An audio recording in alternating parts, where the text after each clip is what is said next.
Praise the lord.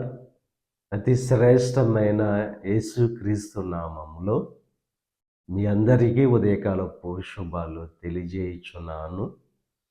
ఈరోజు దేవుడు మనకు అనుగ్రహిస్తున్న అతి శ్రేష్టమైన వాగ్దానము కీర్తనలు 22వ అధ్యాయము 24వ వచనాన్ని చదువుకుందాము. ఆయన బాధపడు వారి బాధను తృణీకరింపలేదు, దాన్ని చూసి ఆయన అసహ్యపడలేదు, అతనికి తన ముఖమును దాచలేదు.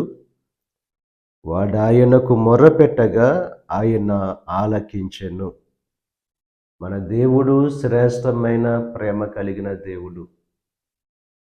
మనుషులైతే తృణీకరిస్తారు,